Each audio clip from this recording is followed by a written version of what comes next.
अगर India war में नहीं है तो प्रॉब्लम कहां से आ रही है? ऑयल क्राइसिस सिर्फ पेट्रोल पंप का इशू नहीं है boss. Oil crisis actually economy का ब्लड प्रेशर होता है। 2022 में स्ट्रेट ऑफ हॉर्मुज से around 21 million barrels per day oil flow हुआ था। तो जब डिमांड बढ़ जाएगी तो उसका प्राइस भी बढ़ेगा। कभी कभी ज्योग्राफी मिलिट्री से ज्यादा पावरफुल होती है। इंडिया एक एनर्जी हंग्री कंट्री है। पेट्रोल डीजल के केस में इंडिया कुछ डाइवर्सिफिकेशन कर सकता है। अगर आप ऑफलाइन इवेंट्स करते हो तो ऑफलाइन इवेंट्स एक्सपेंसिव हो जाएंगे।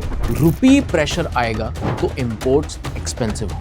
पहले जो आप 10,000 में घर का राशन लाते थे, अब वो 12,000 या 15,000 लग जाएंगे। आज की दुनिया में जो कंट्री एनर्जी सिक्योर नहीं है वो पॉलिटिकली इंडिपेंडेंट होते हुए भी इकोनॉमिकली वल्नरेबल होती है। इंडिया ना तो किसी डायरेक्ट वॉर में है, ना इंडिया पर कोई न्यूक्लियर अटैक हुआ है, ना हमारे शहरों पर बॉम्ब्स गिराए जा रहे हैं, लेकिन फिर भी इंडिया में क्राइसिस चल रहा है। किस बात का? और ये क्राइसिस ऐसा नहीं है कि जो सिर्फ पेट्रोल पंप तक ही लिमिटेड रहेगा। ये क्राइसिस आपके घर के सिलेंडर तक आएगा, आपके बिजनेस के ट्रांसपोर्ट कॉस्ट तक आएगा, आपकी सैलरी ग्रोथ तक आएगा, आपके करियर अपॉर्चुनिटीज तक आएगा और इनडायरेक्टली आपके फ्यूचर को शेप करेगा। क्वेश्चन ये है कि इंडिया में क्राइसिस किस बात का है? अगर इंडिया वॉर में नहीं है तो प्रॉब्लम कहां से आ रही है? इस वीडियो में हम समझेंगे कि ये क्राइसिस स्टार्ट कैसे हुआ, स्ट्रेट ऑफ हॉर्मुज क्या है, ऑयल और गैस इंडिया के लिए इतना इंपॉर्टेंट क्यों है, और अगर ये क्राइसिस लंबा चला तो नेक्स्ट 3 से 5 साल में इंडिया के बिजनेस, जॉब, इन्फ्लेशन और आम आदमी पे इसका क्या इंपैक्ट पड़ेगा, और सबसे इंपॉर्टेंट बात, क्या इंडिया इस क्राइसिस से कभी निकल पाएगा या नहीं। इस वीडियो के स्टार्ट होने से पहले इस चैनल को सब्सक्राइब कर लो सो दैट इस तरीके की वीडियोस मिस ना हो जाए, और ऐसे टाइम पर क्या सिक्योरिटी मेजर्स लेने हैं, कैसे बिजनेस को आगे बढ़ाना है, कैसे एआई के अकॉर्डिंग अपने बिजनेस को ढालना है, इस चैनल को सब्सक्राइब करके ये सारी नॉलेज आपको फ्री में मिलेगी। तो वीडियो पे वापस आते हैं और समझते हैं कि क्राइसिस दिख नहीं रहा लेकिन चल रहा है। देखिए, क्राइसिस हमेशा तब नहीं होता जब सड़कों पर टैंक्स आ जाते हैं। कभी कभी क्राइसिस साइलेंट भी होता है। आप सुबह उठते हो, ऑफिस जाते हो, बिजनेस चलाते हो, फैमिली के साथ डिनर करते हो, सब नॉर्मल लगता है, लेकिन बैकग्राउंड में इकोनॉमी के अंदर प्रेशर बिल्डअप हो रहा होता है। इसको इजी भाषा में समझें तो जैसे बॉडी में बीपी हाई हो जाता है लेकिन आम आदमी को तुरंत पता नहीं चलता, वैसे ही कंट्री की इकोनॉमी में भी प्रेशर बिल्डअप होता रहता है। Fuel prices, import bills, rupee pressure, inflation, supply chain delay, business margins, job cuts. और इंडिया में ये प्रेशर एक जगह से आ रहा है, which is energy. Oil, gas, LPG, diesel, petrol, aviation fuel, fertiliser inputs, transport cost, manufacturing cost. आप सोच रहे होंगे ऑयल का मेरी लाइफ से क्या कनेक्शन है? कनेक्शन सिंपल है। आपका दूध ट्रक से आता है, सब्जी मंडी तक डीजल ट्रक से आता है, अमेज़न का पार्सल आपके घर पे लॉजिस्टिक्स से आता है, फैक्ट्री मशीन्स एनर्जी से चलती हैं, फार्मर फर्टिलाइजर्स यूज करता है, रेस्टोरेंट एलपीजी से चलता है, फ्लाइट्स एविएशन फ्यूल यूज करती हैं, स्कूल बस डीजल यूज करती हैं, और आपका बिजनेस रॉ मटेरियल ट्रांसपोर्ट से डिपेंडेंट है। तो ऑयल क्राइसिस सिर्फ पेट्रोल पंप का इशू नहीं है boss. Oil crisis actually economy का ब्लड प्रेशर होता है। अब समझते हैं स्ट्रेट ऑफ हॉर्मुज दुनिया का सबसे इंपॉर्टेंट चोक पॉइंट कैसे है। मैप पर अगर आप मिडिल ईस्ट देखें तो पर्शियन गल्फ के अंदर Saudi Arabia, UAE, Kuwait, Qatar, Bahrain, Iraq, Iran जैसे कंट्रीज हैं। इन कंट्रीज के पास दुनिया का मैसिव ऑयल और गैस रिजर्व है, लेकिन प्रॉब्लम यह है कि ये ऑयल दुनिया तक पहुंचता कैसे है? एक छोटी सी पैसेज से। उसका नाम है स्ट्रेट ऑफ हॉर्मुज। ये एक नैरो वाटरवे है जो पर्शियन गल्फ को अरेबियन सी से कनेक्ट करता है, और यहीं से दुनिया का लगभग 1/5 ऑयल ट्रेड पास होता है। EIA के अकॉर्डिंग 2022 में स्ट्रेट ऑफ हॉर्मुज से around 21 million barrels per day oil flow हुआ था, जो ग्लोबल पेट्रोलियम लिक्विड्स कंजम्पशन का अराउंड 21% था। LNG के केस में भी ये रूट एक्सट्रीमली इंपॉर्टेंट है। EIA ने एस्टिमेट किया था कि 2024 में हॉर्मुज से गुजरी LNG का 83% एशियन मार्केट्स में गया था, और चाइना, इंडिया और साउथ कोरिया टॉप डेस्टिनेशंस थे। अब इसको सिंपल लैंग्वेज में समझो। अगर स्ट्रेट ऑफ हॉर्मुज ब्लॉक होता है तो ऑयल वेल्स बंद नहीं होते, लेकिन ऑयल शिप पर लोड होकर मार्केट तक नहीं पहुंच पाता। मतलब प्रोडक्ट है, डिमांड है, बायर है, लेकिन रोड बंद हो गई। तो जब डिमांड बढ़ जाएगी तो उसका प्राइस भी बढ़ेगा। जैसे आपके पास वेयर हाउस में माल पड़ा है, कस्टमर रेडी है, पेमेंट रेडी है, लेकिन हाईवे ब्लॉक्ड हो गया। Same thing is happening over here also. और जब ग्लोबल एनर्जी हाईवे ब्लॉक हो जाता है तब पूरी दुनिया की इकोनॉमी हिल जाती है। अब क्राइसिस को कंट्रोल करने से पहले आपको यह समझना जरूरी है कि ये क्राइसिस स्टार्ट कैसे हुआ। आप अवेयर होंगे तभी आप इसको अच्छे से कंट्रोल कर पाएंगे अपनी फैमिली के लिए। अब ये सुनो, इस क्राइसिस की शुरुआत कैसे होती है। ये क्राइसिस एक दिन में स्टार्ट नहीं हुआ, इसके पीछे डेकेड्स की जियोपॉलिटिकल टेंशन है। ईरान और अमेरिका के रिलेशंस बहुत टाइम से टेंस चल रहे हैं because of nuclear programmes, sanctions, gulf security, Israel factor and regional power politics. 2026 में ये सिचुएशन और सीरियस हो जाती है जब ईरान वॉर और यूएस इजराइल कॉन्फ्लिक्ट के बाद स्ट्रेट ऑफ हॉर्मुज इफेक्टिवली बंद हो जाता है। रीसेंट रिपोर्ट्स के अकॉर्डिंग फरवरी 2026 के एंड से स्ट्रेट ऑफ हॉर्मुज ब्लॉक्ड है, जिसकी वजह से global oil LNG flows severely disturb हुए हैं। ईआईए के अप्रैल 2026 ऑयल मार्केट रिपोर्ट में भी मेंशन था कि स्ट्रेट ऑफ हॉर्मुज के थ्रू क्रूड और प्रोडक्ट फ्लोज चोक्ड ऑफ हो गए और मार्च में global observed oil inventories sharply fail हुए। यहां एक इंपॉर्टेंट पॉइंट समझ आता है कि ईरान के पास डायरेक्ट दुनिया की सबसे बड़ी मिलिट्री पावर हो या ना हो, लेकिन ईरान के पास ज्योग्राफी का बहुत बड़ा पावर है और कभी कभी ज्योग्राफी मिलिट्री से ज्यादा पावरफुल होती है। अब ईरान स्ट्रेट ऑफ हॉर्मुज के पास बैठा है। अगर ईरान इस रूट को डिस्टर्ब करता है तो वो सिर्फ अमेरिका को नहीं, पूरी दुनिया को प्रेशर में डाल सकता है और वो यही कर रहा है ताकि अमेरिका उसकी सारी सैंक्शंस पे मान जाए। चाइना इफेक्ट हुआ है, इंडिया इफेक्ट हुआ है, जापान इफेक्ट हुआ है, साउथ कोरिया इफेक्ट हुआ है, यूरोप इनडायरेक्टली इफेक्ट हुआ है और global shipping is also deeply affected. इसलिए स्ट्रेट ऑफ हॉर्मुज एक सिंपल सी रूट नहीं है, ये ज्योग्राफिकल रिमोट कंट्रोल है। अब सवाल यह है कि इंडिया को इतनी ज्यादा प्रॉब्लम क्यों है, इंडिया के पास अपना ऑयल क्यों नहीं है। देखिए, इंडिया एक एनर्जी हंग्री कंट्री है, हमारी पॉपुलेशन ह्यूज है, मैन्युफैक्चरिंग ग्रो कर रही है, गाड़ियां बढ़ रही हैं, एयर ट्रैवल बढ़ रहा है, फैक्ट्रीज बढ़ रही हैं और डेटा सेंटर्स भी बढ़ रहे हैं और तेजी से अर्बनाइजेशन भी बढ़ता जा रहा है, लेकिन डोमेस्टिक क्रूड प्रोडक्शन उतनी फास्ट ग्रो नहीं हो रहा है। अब इंडिया क्रूड ऑयल का मेजर इंपोर्टर है। गवर्नमेंट सोर्सेज के अकॉर्डिंग इंडिया की क्रूड सप्लाई डाइवर्सिफिकेशन के बाद भी daily consumption around 55 lakh barrels है और इंडिया अब अराउंड 40 कंट्रीज से क्रूड इंपोर्ट करता है। इंडिया ने डाइवर्सिफिकेशन किया है, Russia, US, Africa, Latin America, different suppliers, लेकिन फिर भी वेस्ट एशिया का बहुत बड़ा रोल है और एलपीजी के केस में प्रॉब्लम और सीरियस हो जाती है। बिजनेस टुडे की अप्रैल 2026 रिपोर्ट में ऑयल सेक्रेटरी नीरज मित्तल के रिमार्क्स के बेसिस पर बताया गया है कि इंडिया का LPG import dependence on straight of Hormuz is about 90%, crude oil imports 41 country से और एलएनजी 30 कंट्री से आ रहा है। यानी पेट्रोल डीजल के केस में इंडिया कुछ डाइवर्सिफिकेशन कर सकता है, लेकिन एलपीजी जो घर का सिलेंडर है उसमें वल्नरेबिलिटी ज्यादा है और इसलिए क्राइसिस आम आदमी के किचन तक आ सकता है। अब समझते हैं इससे आम आदमी को क्या इंपैक्ट होगा। अब प्रैक्टिकल इंपैक्ट समझो। नंबर 1, एलपीजी सिलेंडर एक्सपेंसिव या डिलेड हो सकता है। मतलब घर का सिलेंडर सिर्फ कुकिंग फ्यूल नहीं है, मिडिल क्लास फैमिली के लिए एलपीजी बेसिक डिग्निटी का सिंबल है। अगर एलपीजी सप्लाई टाइट होती है तो प्राइसेस ऊपर जा सकते हैं, डिलीवरी डिले हो सकती है, ब्लैक मार्केटिंग का रिस्क बढ़ रहा है और हम देख रहे हैं कि बहुत सारे सिटीज में ब्लैक मार्केटिंग चल रही है। द गार्जियन ने मई 2026 में रिपोर्ट किया है कि एशिया में कुकिंग गैस क्राइसिस के कारण इंडिया जैसे कंट्रीज में low income households cleaner fuel छोड़कर फायरवुड और कोल की तरफ वापस बढ़ रहे हैं। यह सिर्फ इकोनॉमिक प्रॉब्लम नहीं है, ये हेल्थ प्रॉब्लम भी है। इंडोर स्मोक का इंपैक्ट सबसे ज्यादा वुमेन और चिल्ड्रन पर इफेक्ट करता है। अब दूसरा इंपैक्ट समझो, petrol diesel prices indirectly inflation बढ़ाएंगे। इवन अगर गवर्नमेंट पंप प्राइसेस कंट्रोल भी करें, कॉस्ट कहीं ना कहीं जाती है। ऑयल कंपनीज लॉस बियर करेंगी, गवर्नमेंट टैक्स कट करेगी तो रेवेन्यू कम होगा, सब्सिडी बढ़ेगी तो फिस्कल प्रेशर बढ़ेगा। अगर प्राइस पास ऑन हुआ तो पब्लिक पे करेगी, मतलब बिल किसी ना किसी को तो पे करना पड़ेगा। थर्ड इंपैक्ट जो बहुत बड़ा होगा वो है ट्रांसपोर्ट की कॉस्ट बढ़ जाएगी, ट्रक का फ्राइट बढ़ जाएगा, फ्राइट बढ़ेगा तो सब्जियां, फ्रूट्स, मिल्क और जो डेली नेसेसिटीज का सामान है वो सब महंगा होता चला जाएगा।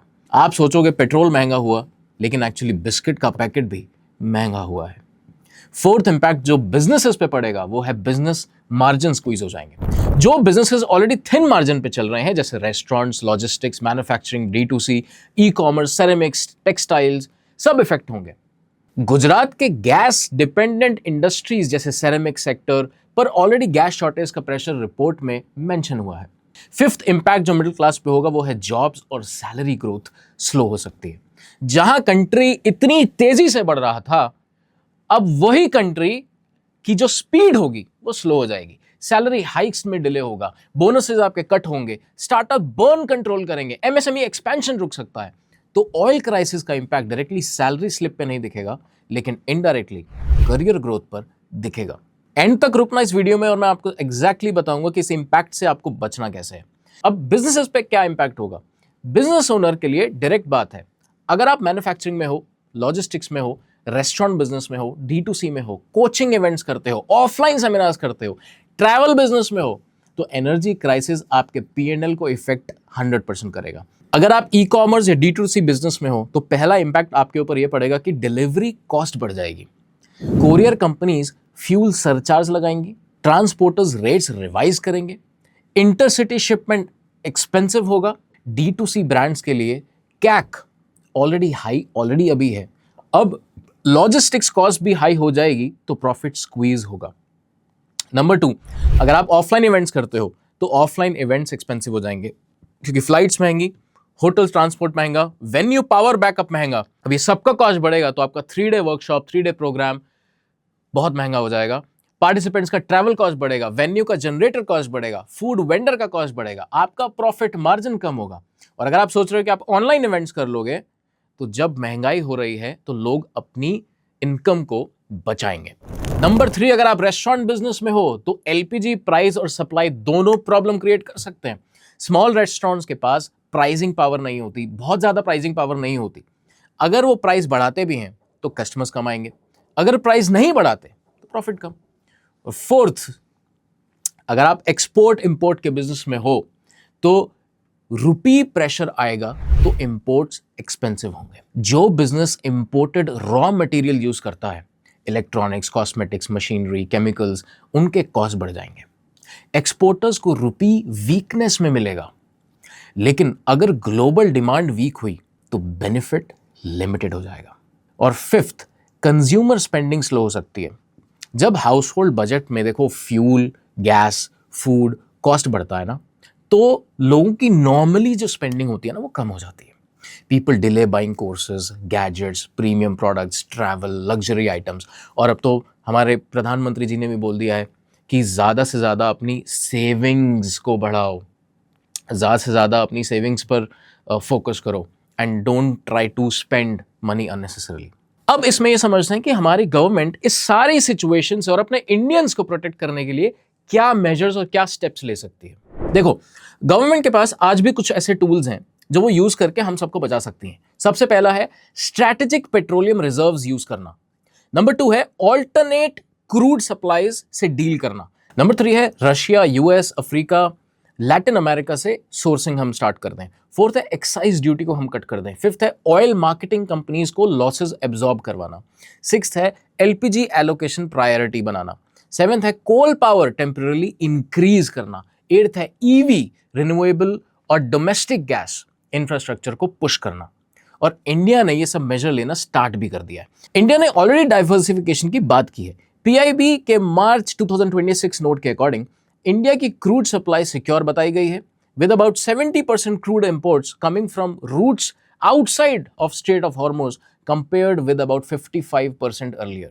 लेकिन एक हार्ड ट्रूथ है, डाइवर्सिफिकेशन क्राइसिस को रिड्यूस कर सकती है, कंप्लीटली एलिमिनेट नहीं कर सकती।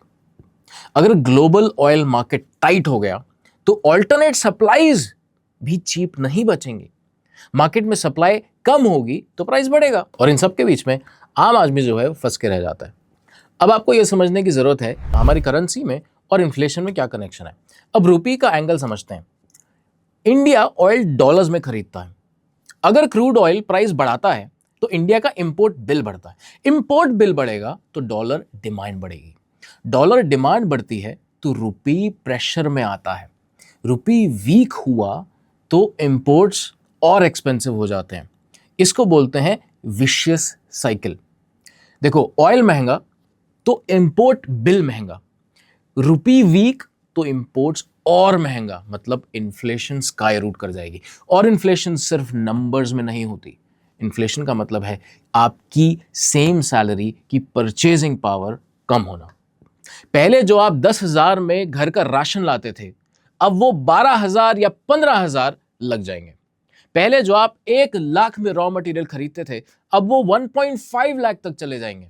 पहले जो कस्टमर 999 का प्रोडक्ट इजीली खरीद लेते थे, अब सोच रहे होंगे कि वो खरीदें या ना खरीदें, या फिर it will also sky rocket.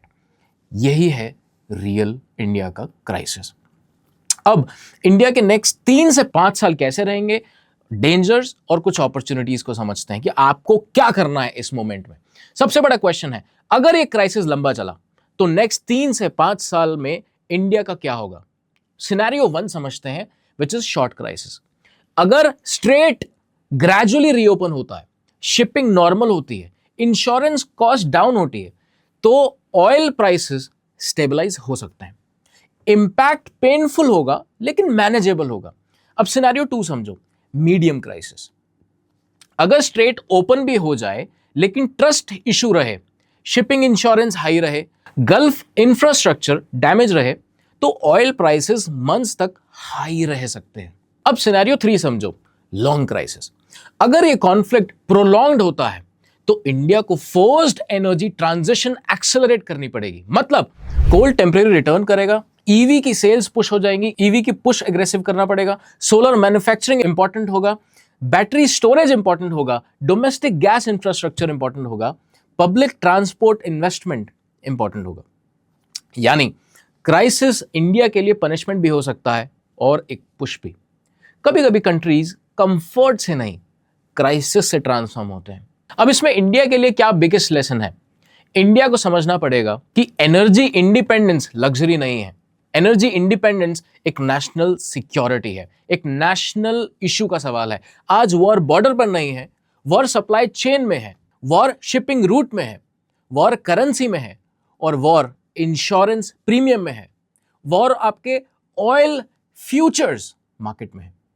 आज की दुनिया में जो कंट्री एनर्जी सिक्योर नहीं है, वो पॉलिटिकली इंडिपेंडेंट होते हुए भी इकोनॉमिकली वल्नरेबल होती है। और इंडिया के लिए नेक्स्ट डेकेड का बिगेस्ट क्वेश्चन होगा, क्या हम सिर्फ फास्टेस्ट ग्रोइंग इकोनॉमी रहेंगे या एनर्जी सिक्योर इकोनॉमी भी बनेंगे? फास्ट ग्रोथ तब तक पावरफुल नहीं है जब तक फ्यूल किसी और के रूट से आ रहा है, विच मीन्स हमें इलेक्ट्रिक में ट्रांसफॉर्म होना पड़ेगा। तो जब आप सुनते हो इंडिया क्राइसिस, तो इसका मतलब ये नहीं है कि इंडिया कोलैप्स होने वाला है। इंडिया स्ट्रांग है, इंडिया के पास डिमांड है, इंडिया के पास मार्केट भी है, इंडिया के पास यूथ भी है, और इंडिया के पास रेजिलियंस भी है।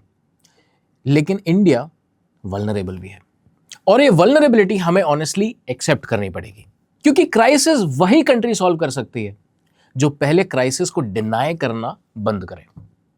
आज इंडिया के सामने चैलेंज है, ऑयल का, गैस का, रुपए का, इन्फ्लेशन का, जॉब्स का, बिजनेस मार्जिन्स का, लेकिन साथ ही एक अपॉर्चुनिटी भी है। वो है energy independence, EV revolution, solar manufacturing, local supply chains और स्मार्टर बिजनेसेस की। और आपके लिए एक बहुत स्पेशल लेसन है। अगले 3 से 5 साल में जो लोग फाइनेंशियली अवेयर होंगे, जो बिजनेसेस की कॉस्ट को कम करेंगे, जो एंटरप्रेन्योर्स सप्लाई चेन समझेंगे, जो प्रोफेशनल्स अपनी स्किल्स बढ़ाएंगे, वो सर्वाइव ही नहीं करेंगे बल्कि वो थ्राइव करेंगे इस इकोनॉमी में भी। लेकिन जो लोग सिर्फ ये सोचते रहेंगे कि क्राइसिस न्यूज़ चल रहा है, क्राइसिस में ये हो रहा है, लाइफ ऐसी हो रही है, साइलेंट स्टफ हो रहा है, उनकी इनकम्स घट जाएंगी, उनके एक्सपेंसेस बढ़ जाएंगे, अपॉर्चुनिटीज़ कम हो जाएंगी। जैसा सोचोगे वैसा होगा।